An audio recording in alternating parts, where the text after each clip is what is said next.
सुप्रभात छात्रों, कैसे हैं आप सब। आप घर पे स्वस्थ और कुशल होंगे और अपने ऑनलाइन शिक्षण के साथ साथ अपने पढ़ाई को भी सुचारू रूप से अच्छे से कर रहे होंगे। बच्चों, अब तक हमने व्याकरण में तो कई पाठ का पठन किया, हिंदी में भी, और लेकिन कहने को अगर मैं कहूँ कि जो मैं आज आपको पढ़ाऊँगी बहुत आसान है। सभी बच्चों को वो बहुत आसान लगता है, लेकिन जब वह करने की बारी आती है तब वह इतना आसान नहीं होता और आप उसमें बीच बीच में अटक जाते हैं। कारण आपको ये नहीं पता होता कि हमें वो कैसे करना है। जी बच्चों, मैं आपके हिंदी के प्रश्न पत्र के प्रश्न 1 अपठित गद्यांश की बात कर रही हूँ कि जब भी बच्चे अपठित गद्यांश को एग्ज़ाम में करते हैं उनके पूरे नंबर नहीं आ पाते। अगर अपठित गद्यांश 5 या 8 नंबर का होता है, बच्चे ध्यानपूर्वक उसको नहीं पढ़ते, वो उसको अंतिम प्रश्न के रूप में करते हैं जल्दबाजी में, और उनको जो सामने दिखता है वह वही आंसर लिख देते हैं, वो समझने की कोशिश नहीं करते। तो आज मैं आपको व्याकरण में पाठ अपठित गद्यांश के विषय में बताऊंगी।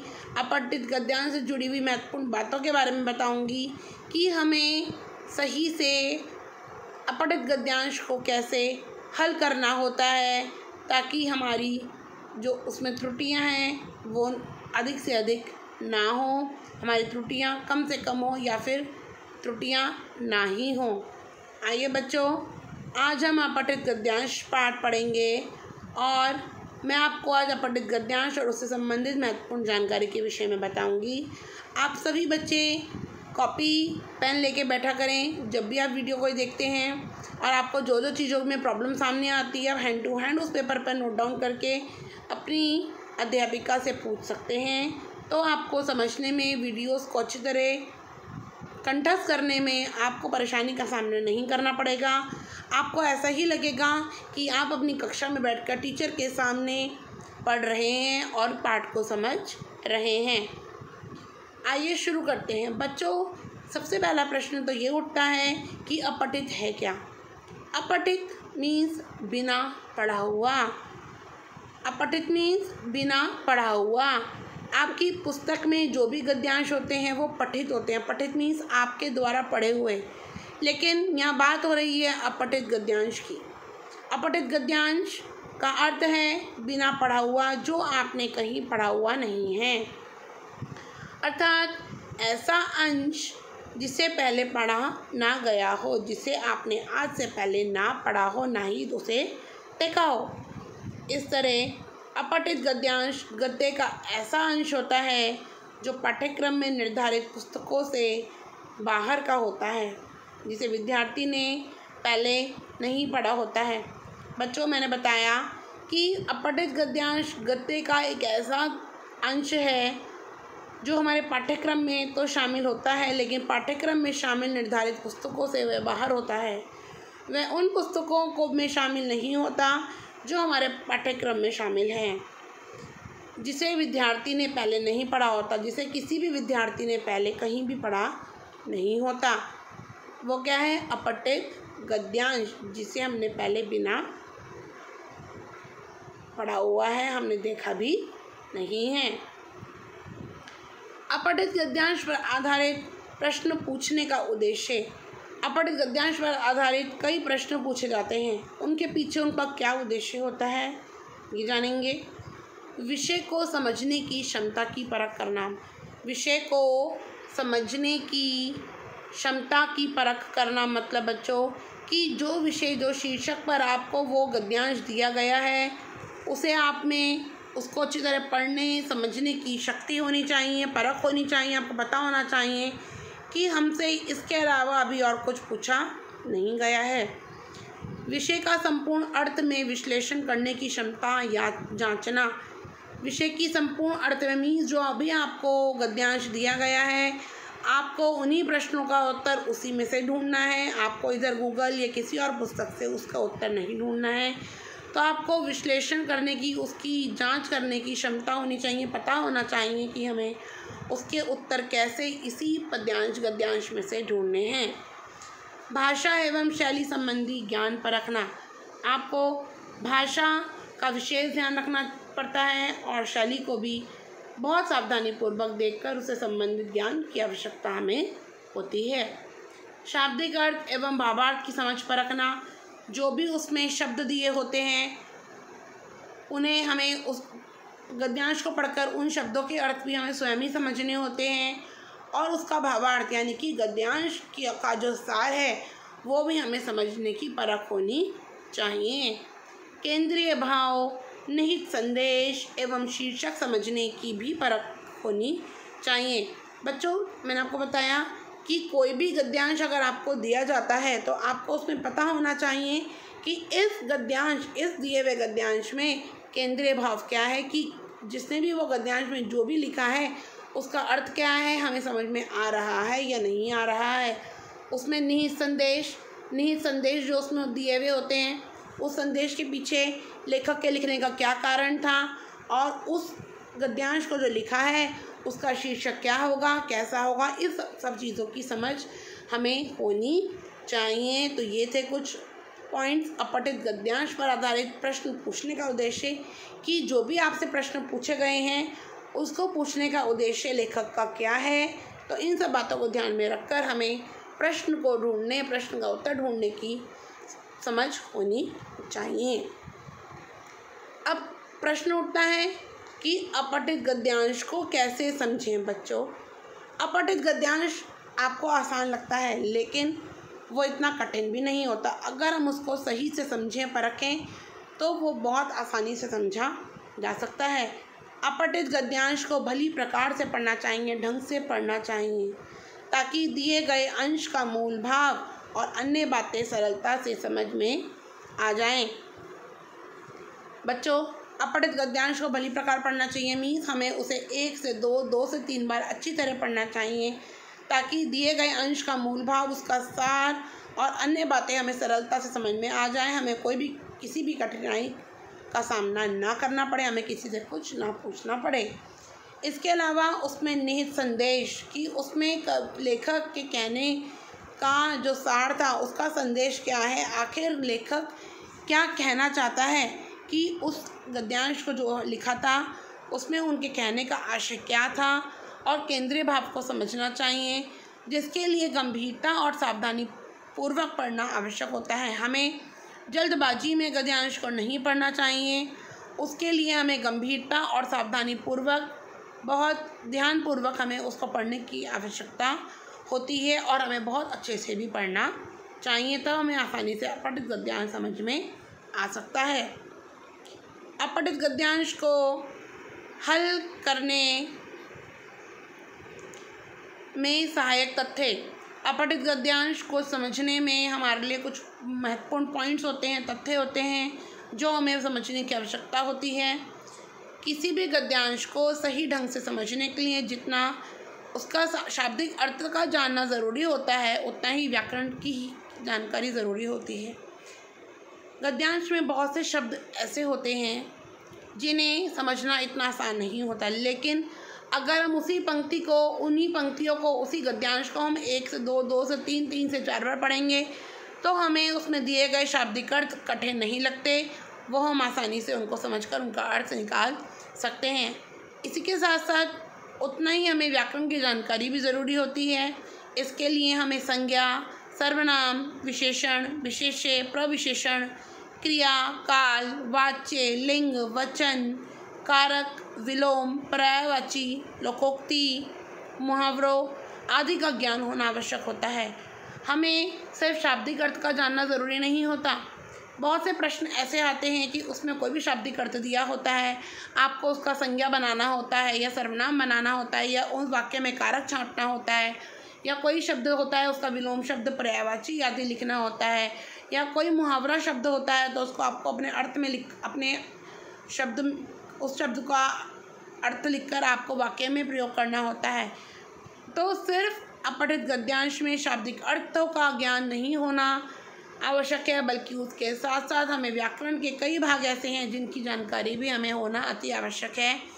तभी हम आसानी से उस अपठित गद्यांश को, जो हमें बहुत कठिन लगता है, हम आसानी से उसको सुलझा सकते हैं, उसके प्रश्नों को हल कर सकते हैं। इससे गद्यांश पर आधारित प्रश्नों के उत्तर देना हमारे लिए और भी सरल हो जाता है, हमें किसी भी कठिनाई का सामना नहीं करना पड़ता। अपठित गद्यांश पढ़ने का उद्देश्य क्या है? हम कहते हैं, एग्जाम में भी आपको टीचर बोलती है, क्लास में भी आपको टीचर बोलती है कि read the twice, read the paragraph properly, read the paragraph deeply. आप उसको गहराई से पढ़ें, आप उसको ढंग से पढ़ें, आप उसको एक से अधिक बार पढ़ें। अगर आपको समझ में नहीं आ रहा है तो आप और पढ़ें, अच्छी तरह पढ़ें। क्यों कहती है? ये प्रश्न शायद आपके मस्तिष्क में उठ रहा होगा। इसके पीछे भी बच्चों कारण है, इसका भी अपना अलग उद्देश्य है।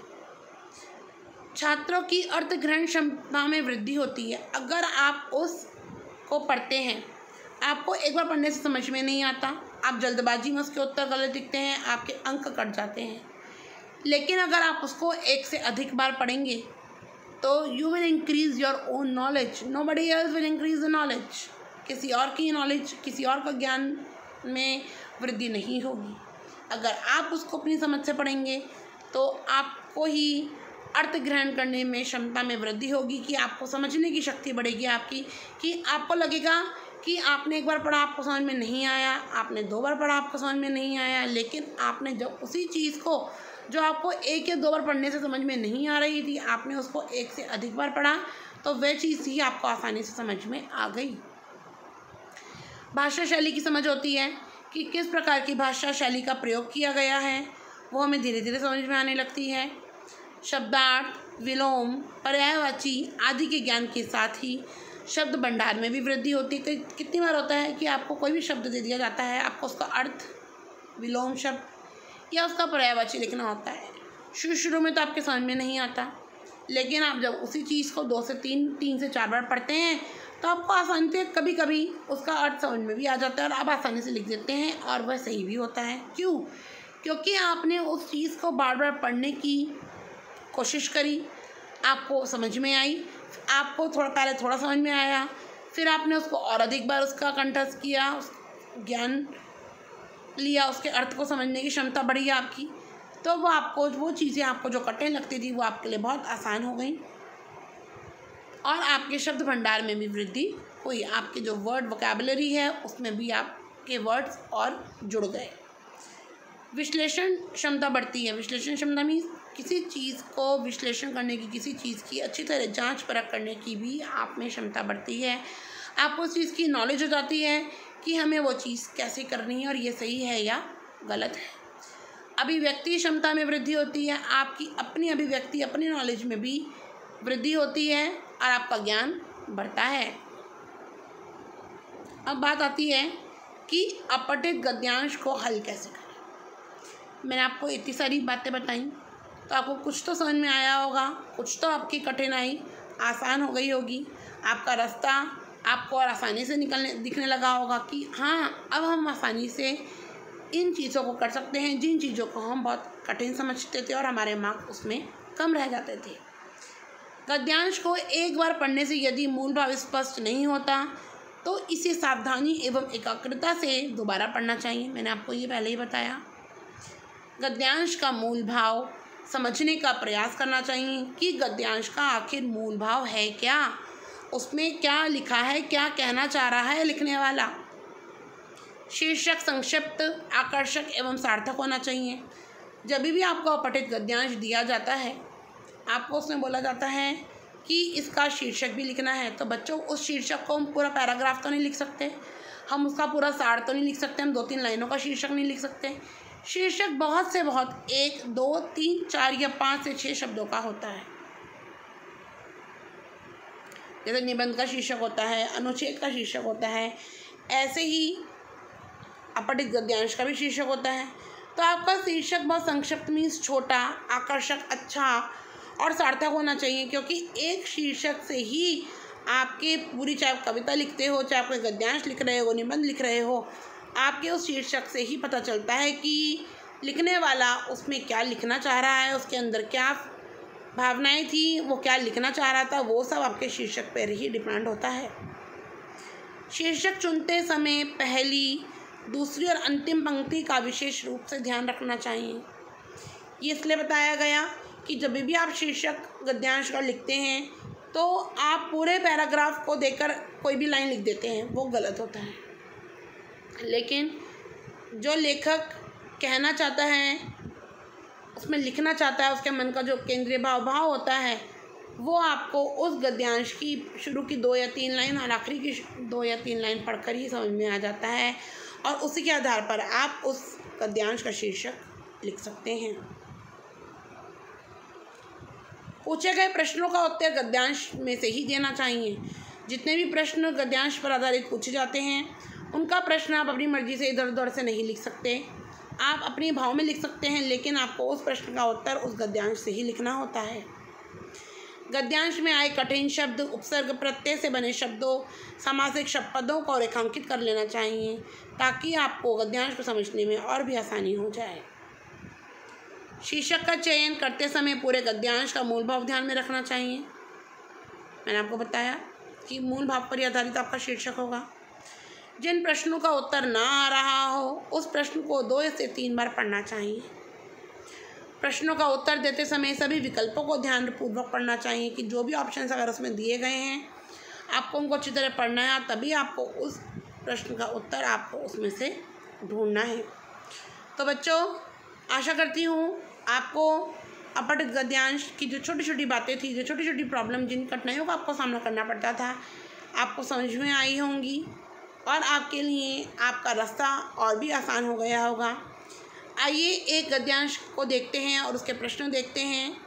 बाकी मैं कार्य आपको एक PDF दूंगी इस वीडियो के साथ। आपको उसमें 2 गद्यांश दूंगी प्रैक्टिस के लिए। आप वो अपनी कॉपी में या रफ कॉपी में प्रैक्टिस कर सकते हैं। चाहो तो आप उसको फेयर कॉपी में भी लिख सकते हैं। देखते हैं गद्यांश। 19वीं शताब्दी में एक राष्ट्रीय जागरण संपूर्ण भारत में किसी न किसी रूप में अभिव्यक्त हो रहा था, जिसमें भारतीयता के साथ आधुनिकता का संगम था। स्वामी विवेकानंद ने अमेरिका, इंग्लैंड आदि देशों से भारत लौटकर पूर्व और पश्चिम के श्रेष्ठ तत्वों के सम्मेलन से भारत को आधुनिक बनाने का स्वप्न देखा था।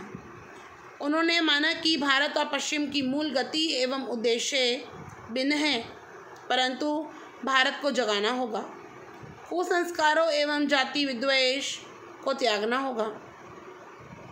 शिक्षित होकर देश की अशिक्षित एवं गरीब जनता को ही दरिद्र नारायण मानकर उनकी सेवा करनी होगी, उनका उत्थान करना होगा।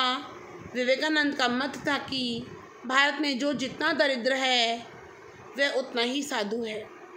यहाँ गरीबी अपराध एवं पाप नहीं हैं, तथा दरिंदों की अपेक्षा धनिकों को अधिक प्रकाश की ज़रूरत है।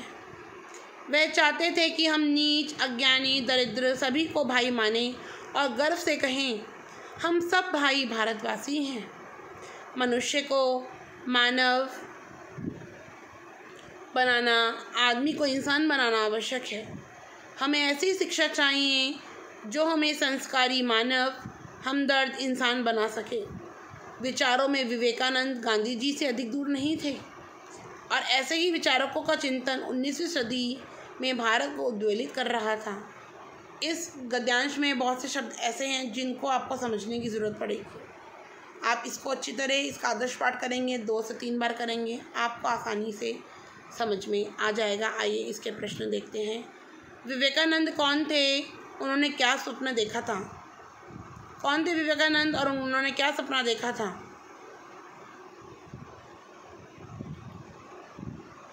दूसरा है, पश्चिम के उद्देश्यों से भिन्न भारत के बारे में विवेकानंद का क्या मानना था? पश्चिम के उद्देश्यों से भिन्न भारत जो था वो पश्चिम के उद्देश्यों से भिन्न था, अलग था। इसके बारे में विवेकानंद का क्या मानना था? दरिद्र नारायण मानकर उनकी सेवा करनी होगी। पंक्ति का आशय स्पष्ट कीजिए। प्रस्तुत गद्यांश का उचित शीर्षक लिखिए। निम्नलिखित वाक्य का रचना के अनुसार भेद बताइए कि भारत में जो जितना दरिद्र है वह उतना ही साधु है। इसमें लेखक क्या कहना चाहता है? तो बच्चों, ये कुछ प्रश्न थे और एक अपठित मैंने आपको समझाया, तो आपको आसानी से समझ में आया होगा। आप बहुत ध्यानपूर्वक अपना कार्य करेंगे। और बच्चों, मैं आपको एक बात और बताना चाहती हूँ कि आपके सिलेबस में से कुछ कोर्स CBSE ने और इस कोविड-19 के चक्कर के चलते उन्होंने डिडक्ट कर दिया है, कम कर दिया है, तो आपके लिए पार्ट कम हो गए हैं। और जितने भी पार्ट हैं आप उसको अच्छी तरीके से पढ़ सकते हैं। आपको ज़्यादा टाइम मिल सकता है, समय मिल पाएगा कि आप जितने भी पार्ट दिए गए हैं 30% सिलेबस आपका डिडक्ट हो चुका है। वो मैं आपको अगली वीडियो में बताऊंगी कि आपके कौन कौन से चैप्टर डिडक्ट हुए हैं। और आपको जो भी कार्य दिया जा रहा है आप उसको साफ़ सुथरा करिए। आपके PT1 हो चुके हैं और आपके जो भी प्रोजेक्ट वगैरह दिए गए थे वो आप पूरे कर लीजिए। आपके ग्रुप में एक वीडियो शेयर होगी कि आपको वो होमवर्क वगैरह हम तक कैसे पहुंचाना है। आपका भी सब्जेक्ट एनरिचमेंट में हम आपको एक कहानी, अनुच्छेद या कोई निबंध या पत्र देंगे लिखने के लिए, जो आपको लिखकर हमें भेजना होगा हमारी जीमेल ID पर। वो आपको समझा दिया जाएगा वीडियो के माध्यम से। तब तक आप अपनी पढ़ाई का ध्यान रखें, सुचारू रूप से आप अपनी पढ़ाई करते रहें और अपना ख्याल रखें। धन्यवाद। सायरा।